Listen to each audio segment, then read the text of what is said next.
Welcome to the EOB Podcast, where we talk about the weekend box office and the new openings this week. I'm Ben No. Unfortunately, this is another podcast where Sin won't be joining us, so it's just going to be you and me again.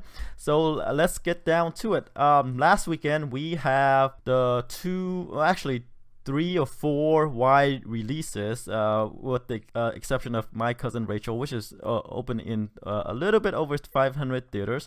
So we had about four wide releases, the biggest one being Tom Cruise's The Mummy. It's billed as the first movie in Universal's Dark Universe cinematic universe, I guess, where there's going to be a series of movies based on Universal's classic monsters like The Mummy, maybe Wolfman, Dr. Jekyll, and Mr. Hyde, and others. So we'll see how that movie will do or did at the box office. And then there is the horror movie It Comes at Night with Joel Edgerton in the lead. And Megan Leavey is based on a true story about a former Marine and her effort to get a bomb-sniffing dog, to adopt a bomb-sniffing dog with which she served during her tour. And then the romantic thriller My Cousin Rachel, which is based on a book starring Rachel Weisz. Rachel Weisz. Okay, so let's jump right in. Coming in number one at the box office is Wonder Woman. It repeated in the second weekend with 57 million. These are the actual figures, by the way. The site Box Office Mojo updated their site, and now we now have the actual figures since I'm doing this podcast at about 1 p.m. So it repeated with 57 million. Drop off is really low, for about 45%, which is pretty low for a movie that opened 100 million plus. And to have this hold is actually pretty amazing. So that means word of mouth is there, the enthusiasm is there. So this movie is going to hold up really well in the coming weeks. Let's see, the domestic take so far is 205 million. And the worldwide gross is 435. And as I said previously in the previous podcast, Wonder Woman, just like the movie before it, the DC movie before it, Suicide Squad, is where characters are allowed to have fun. It is no longer the dark and gritty take of the Nolan Batman movies, which Zack Snyder kind of attempted to do or tried to infuse with his own take, with the Superman movies, the Batman versus Superman movie. So there is that, and this one's directed by Patty Jenkins. It's her second feature film in a long while. Her first was 2004's 2003 Monster with Charlize Theron in the lead role, and now many years later she's back for another one with Wonder Woman. So a dry spell for her, in feature film directing. She did some minor work in TV, but the opportunities are not there for a woman director. But hopefully this would open the floodgates, so to speak, for other women director. And Gal Gadot, previously I said that this movie might not open as well. I thought it could probably open to 65 to 75 million in that range, but it opened way higher, opened to about 103 million. And I said Gal Gadot is not a draw yet, and this proves that in the lead role she did really well. She acquitted herself, so that means this is her breakout role right there. She was previously had some supporting roles in like the Fast and Furious movies and others, but this one she's in the lead. She was also in the Batman vs Superman movie as well, but this is all her with Chris Pine supporting, and she acquitted herself. Fun fact, by the way, Gadot is only paid about $300,000 for this role, and like Robert Downey Jr., for example, who's paid like maybe 20 million per movie, Gal Gadot's only paid like pittance for Wonder Woman. But hey, she's just starting out her breakout role. Maybe she'll get there. Maybe this will catapult her into the A-list, and hopefully that's where it will go. So anyway, Wonder Woman did really well, repeated in the second weekend with a very low percentage drop off, meaning that the buzz is with this movie. All right, and number two is Tom Cruise's The Mummy, billed as the first, at least that's what's in the report, right? The first movie in this in Universal's Dark Universe series of movies. It only pulled in about 32 million over the weekend, and I had the movie opening between 25 to 30, which is, right around there, where it's at the upper end of my range. You could say 32 million is not a good opening, considering that it is a Tom Cruise led movie. The budget is 125, so not a good opening, in that regard. But worldwide, it is doing really well. 141 million from overseas markets, for the worldwide gross of 174 million. So good start overseas. Even though it will not do as well in the domestic market, overseas, led by Tom Cruise, or because of Tom Cruise. He's a big international star, and I say previously, Tom Cruise has a huge following overseas. It can still do really well, and it could be a good starting off point for Universal's Dark Universe series of movies, and which is The Mummy is one, and I believe Dr. Jekyll and Mr. Hyde, played by Russell Crowe. So he's in this movie as well, and I haven't seen the movie. Maybe Tom Cruise has taken over as the next mummy, since he's afflicted by some mummy curse or something like that, right?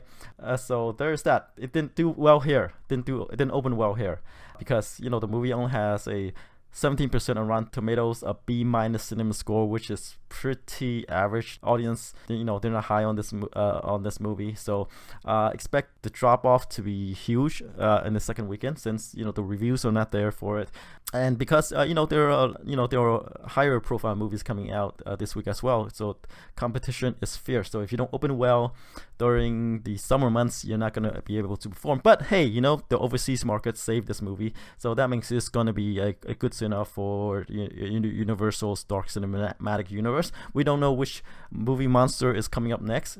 Who knows? Could be one of the other one. Wolfman could be the next big thing, right? Werewolves, vampires are huge. My bet is Wolfman as the next movie monster to get the big screen treatment. All right, so let's move on to number 3, which is Captain Underpants, the first epic movie. Experienced a 48% drop off in the second weekend, to pull in about 12.3 million. Domestic gross so far is 44 million. So this movie underwhelmed. It's by DreamWorks, and I said that DreamWorks usually have openings in the 40 to 50 million range, but this one way underperformed. It only opened to 23 million, and this is also based on a popular children's book as well. So it opening only to 23 million, meaning that the property is not that popular with its target demographic in the first place. So the interest level is just not there. Usually kids clamor for their parents to take them to these movies, but with a 23 million opening, that means interest is not there. The drop-off is low, mainly because I think school's out. Parents took their kids, but as I said, the interest level is not there. With sluggish opening, and the second weekend, not that much better. So roughly about half, even though the drop-off is only 40%, but nearly half. So, who knows? It could linger in theaters, right? But I doubt it. But we'll see, all right? It hasn't opened that wide overseas yet, only a couple markets, so the worldwide take for Captain Underpants is only 47 million. But we'll see as it expands, right? It's not about the domestic market anymore, like I said, but this is more of a domestic market movie anyway, right? But hey, it is DreamWorks. Like I say, DreamWorks has its fans, so it might do well overseas, and I say the animation is appealing. But this is about school, U.S. schools in particular, so it might not travel that well overseas. All right, moving along to number 4 is Pirates of the Caribbean: Dead Men Tell No Tales. This is the 5th movie in the Pirates franchise, with Johnny Depp coming back to reprise his role as Captain Jack Sparrow. Javier Bardem joins him, along with Jeffrey Rush. Orlando Bloom is in this movie, supposedly. So it pulled in about 10.7 million, a 52% drop off from its previous week. It's not performing as well as the previous Pirates movie, but we knew that. The franchise peaked with the second movie, and it continued on a steady decline ever since. In the domestic market, I have to put that in the domestic market. So 136 million so far domestic. Worldwide is at 528 million, with nearly 400 of that from overseas markets. So we'll see if it continues to be a $1 billion franchise, movie. The previous 3 movie kind of there, $1 billion. We'll see if this could reach $1 billion as well, and it's halfway there already. Of course, this is billed as the final Pirates movie, but we don't know, right? I mean, as long as the money's there, they're gonna make more. If not, with Johnny Depp, they're gonna put someone else in to either in a spin-off or reboot the movie. A good bet is that they do a spin-off. It continues to perform really well, and of course, if they can afford it, why not bring Johnny Depp back, right? All right, moving on to number 5 is Guardians of the Galaxy Volume 2. It put in about 6.2 million. Drop off is kind of low, 37% in its 6th weekend. Domestic gross is 366 million, and the worldwide is at 828 million. So continues to do well for Star-Lord and the rest of the gang, with Rocket Raccoon, Groot, Baby Groot, and others. So another great franchise for Marvel. This is not one of their core group of superheroes, not like Iron Man, for example, Thor, did I say Captain America? Captain America, Black Widow. You know that Black Widow movie is coming up, but we don't know when, right? And then there's more Avengers coming on. All right, number 6 is this horror movie, one of the new releases last weekend. It Comes at Night with Joe Egerton. I believe it's probably written by him as well. It also stars Riley Cogue and others. It pulled in about 6 million over the weekend. So I said it could probably do maybe about 5 million. So it's kind of right there. Open to 5 million. It's there. Well reviewed, 86% on Rotten Tomatoes. The movie's kind of like 10 Cloverfield Lane, where a group of people kind of trapped in this house and they couldn't leave at night or bad things will happen. A group of people under duress, trapped in the house, and things happens. And there could be supernatural forces involved. I don't know. I haven't seen the movie, but it's well reviewed, and I'm sure it's cheap to make as well. I don't know what the budget for the movie is, but it's probably in the 5 to 10 million range, and it pulled in about 6 million. I mean, expect this movie to hang out in theaters since it's a horror movie and a Joe Egerton movie, and his movies usually linger in theaters and make money over time. All right, number 7 is Baywatch. It put in 4.6 million, experienced a 47% drop off. This movie didn't open well. It only opened to 18.5 million, way underperforming, I guess, considering that it's a Dwayne Johnson movie. His movies usually open in the 30s to 40 million range, with a couple opening 50 plus. This is based on a popular TV show, and I guess it didn't work out as well as Paramount hoped, right? As Zac Efron is in this movie, and a couple other good-looking people. But Baywatch as a movie, I guess people's appetite are not there for this one, right? I mean, they're right? It doesn't work as well as the 21 Jump Street movies, and that Chip movie failed by Warner Brothers, right? So this recent string of big screen adaptation of TV shows, are kind of like hit and miss, right? This, for all the successes like 21 Jump Street, there's Baywatch, and then there is The Man from U.N.C.L.E., right? But that budget is only 69 million. Worldwide gross so far is 86 million. So we'll see if it can pull its weight overseas. Since Dwayne The Rock Johnson is an international star figure, and there are good-looking people, the water is involved.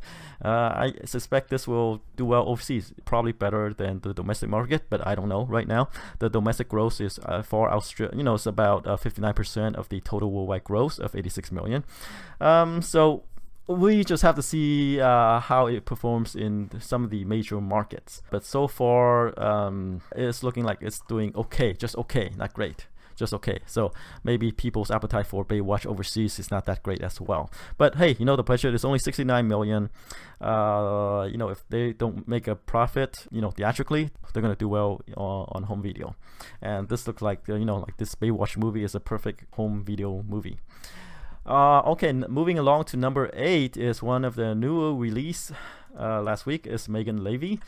It stars Kate Mara as a Marine who's, like a dog handler, bomb sniffing dog. She teams up with this dog, only she could handle. He's kind of like a wild one. And, she got injured during, one of the searches because bombs, right? And she has to fly back. And I guess this is based on a true story and based on her quest to adopt this dog once she get back home. This movie did about kind of expected where I had it. I said it could probably do 3 to 5 million, and it did at the lower end about 3.7 million or 3.8 million over the weekend. Well reviewed, 70% on Rotten Tomatoes, and A cinema score, meaning that it could linger in theaters even though it didn't open as well. It could get, when it's said and done, probably maybe 15 million range, and when it's all said and done domestically. So we'll see how that goes, right? And let's see, number 9 is Alien Covenant. It's only in its 4th weekend. It pulled in about 1.8 million. 71 million domestic so far. The budget is 97. Overseas is 110 million for a total worldwide gross of 181. So it's kind of break even. Normally you want to be 2 times your production budget on worldwide to kind of break even, and it's right there, but it is not the huge moneymaker Fox thought it could be. They knew coming in that with the 97 million budget, which is lower than their previous movie Prometheus, so they knew that it wouldn't perform as well, and it looks like it just did okay. Maybe they just want to keep Ridley Scott on, and Alien is still a huge brand, but maybe not at the such a high budget. Maybe they need to call in James Cameron, get him on to direct Aliens Covenant, right? Instead of Alien Covenant, they want a more action-packed Alien movie instead of this. Or maybe the Alien franchise has come and gone, and maybe it's delegated to schlock, straight-to-video action movies. We don't know. But anyway, Ridley Scott tried to resurrect, tried to build upon the universe, and it's not working out as well as he hoped. Alright, rounding out the top 10 is Everything. A movie I thought wouldn't do well, but it did. It surprised me. I said it probably could do, have a 1 million opening, but it opened to 11 million. It's based on a book, a YA book. Budget's only 10 million. It opened to 11 million. And let's see, in its 4th weekend, it pulled in 1.6 million, 50% drop off. You can see the drop off there. The fans who want to see it have already seen it, and you can start seeing the interest level, ebbing away. 50% drop here. It'll drop off the top 10 next week, since it's number 10 right now. Domestic gross is 31 million. And it hasn't opened overseas yet, but all in all, I think it's a modestly successful movie. Budget's only 10 million, gross 31 million domestically. It's based on a YA book, and I think the YA genre, if not dead, doesn't. I harp about the YA genre being dead or dying, and you just need to budget accordingly. I think for a lot of movies, they don't need 100 million plus or 50 million plus, and if you can make a movie for 10 million range, especially in this genre, I think you're doing well for yourself, and it could make money. Alright, and of note is number 11, My Cousin Rachel, is distributed by Fox Searchlight Pictures with Rachel Weisz in the lead. Sam Claflin is in it as well. It's based on a book. Let's see, I said it could probably open in the 1 to 3 million range, and it did at the lower end of my projections, open to 954K. But it's only open in 523 locations, and this is not the first adaptation of this book. I think this book was the book was released in 1950 something, and there's a couple adaptations already, and this is the latest one. And it only pulled in about this much. So that's it. I don't have anything else to add about this movie. All right, let's move on to the new releases. We have a lot. Again, 4 wide releases. The biggest of the newcomers is obviously Cars 3, the latest Pixar movie. It's not directed by John Lasseter, by the way. And then there is the Tupac Shakur biopic, All Eyes on Me, the horror movie 47 Meters Down, Swimmer and Sharks, that's all you need to know, right? And then there is the comedy starring Scarlett Johansson and Kate McKinnon called Rough Night. So let's start off with Cars 3. So this is the sequel to Cars 2, right? A movie that people wish wouldn't exist, especially Pixar, right? John Lasseter. But say what you will about Cars 2, it opened better than the first Cars movie. It opened to 66 million compared to 60 million by Cars. Went on to make 191 domestic, worldwide 562 million. But it's also the worst reviewed Pixar movie in the company's history at 39% on Rotten Tomatoes, which is a far cry from the 70 plus the first movie got. And I guess one of the reasons is that John Lasseter just didn't have anywhere else to go with the second movie. They just made a movie for the sake of making a movie. I mean, that one turns these characters into a James Bond movie, an action adventure movie instead of racing. And they're returning to their roots with Cars 3. It's about racing now, right? In this one, if you've seen the promos, Lightning McQueen injured himself during a race. There's a newcomer that's taking the spotlight from him, and he's training to return back to the big stage, so to speak, right? It's kind of like a comeback movie for him and the series, really, for Lightning McQueen and the series. Right now it has a 64% on Rotten Tomatoes. Reviews are not great to begin with, but it only has 9 reviews as of now. I'm talking right now, as of Monday. Right, we can see it go up or down depending on how the winds are blowing, but since the early reviews are not that glowing, we can see it settle somewhere maybe either in the 60% range, or it could drop lower, who knows, right? The movie is directed by Brian Fee. He did some storyboard work for the previous Cars movie, the first 2 Cars movie, and did some storyboard for WALL-E and others. So how will Cars 3 do? I mean, it is a Pixar branded movie, and it's based on a popular franchise, really, the second movie aside. Even though it didn't perform as well as the first movie, it did pretty well. 244 million compared to 191 million, and worldwide it did even better. But if we are going by the thing that the second movie will affect the opening of the third movie, I can see this movie opening lower than the second movie. Second movie has a 66 million opening. I can see the Cars 3 opening in the 50 to 55 million range, mainly because it is the third Cars movie, right? And the people who are fans of the first 2 movies, if they are fans of the second movie, they would have been, they would have grown up and move on to other things. Then again, right, there are the lack of children's movies might push this up a bit. But I can still see this pulling in, maybe in the range of 50 to 55 million, if not higher. Since Cars, Pixar, Disney, right, they throw their weight behind their properties, and on advertising alone, the awareness was it's going to be high for this movie.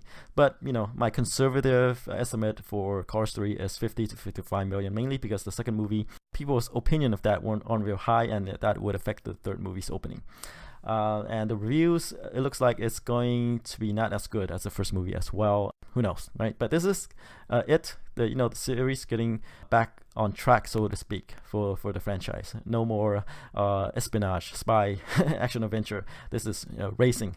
It's getting back to the roots. So we'll see how this movie will perform. So 50 to 55 million. All right, the next movie on our list is the horror movie 47 Meters Down. It is the summer. Summer means water and sharks. Right, the movie stars Mandy Moore, Claire Holt, Matthew Modine.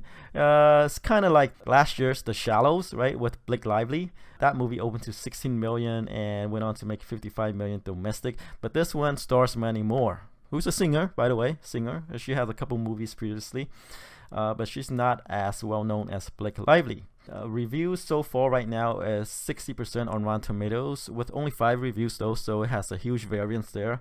And it is horror movie, sharks.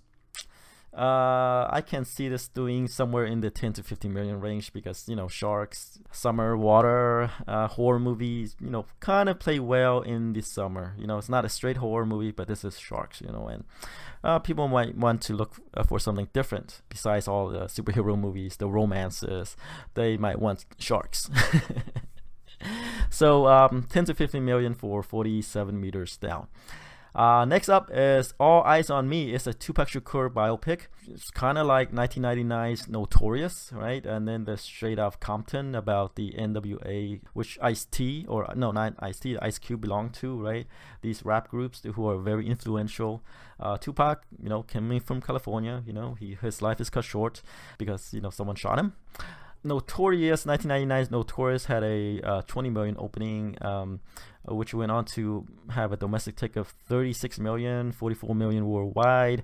2015 Straight Outta Compton, which is about the NWA, group, opened to 60 million, pulled in 161 domestic and 201 million worldwide. I guess Tupac is more like Notorious than NWA. But his music is is very influential. So we don't know. But I think he's bigger than Notorious, or Notorious Big, the other guy, his friend, I believe, who was also shot. So if Notorious had a 20 million opening, I can see All Eyez on Me, having an opening of 25 to 30 million, because like I said, Tupac is very, very popular, very influential. So fans of his might turn out for this one, but expect this movie to be front loaded, right? It's not like NWA, not like Straight Outta Compton, but I can see it having similar trend line as 1999's Notorious movie. So 25 to 30 million opening for All Eyez on Me. And finally, we come to Rough Night, the movie starring Scarlett Johansson and Kate McKinnon. Scarlett Johansson played this bride-to-be. She went on to some place, to have her bachelorette party, connect with her previous girlfriends, and they have a wild night. And they hired a stripper, and he died because McKinnon's character landed on him. If this movie bears a striking similarity to 1998's Very Bad Things, kind of like the female version of 1998's Very Bad Things, it's there. Very Bad Things is about a group of guys who are on a bachelor party in Vegas or something like that. A stripper got killed and they have to bury her body, etc., etc. This movie is kind of like that. But if you've seen the promos, right, this movie sounds kind of like a disjointed mess. Besides McKinnon, the other characters are not that funny. Especially Scarlett Johansson feels kind of out of place in this one.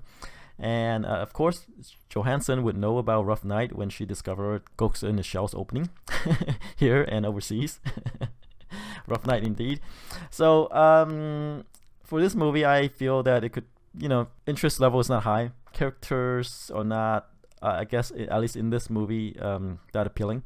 So I feel this movie could probably open to in the 10 million range or so by names alone, I think. But I don't think the interest is high for this comedy. All right, so that's it for this week. Tune in next week. Bye bye.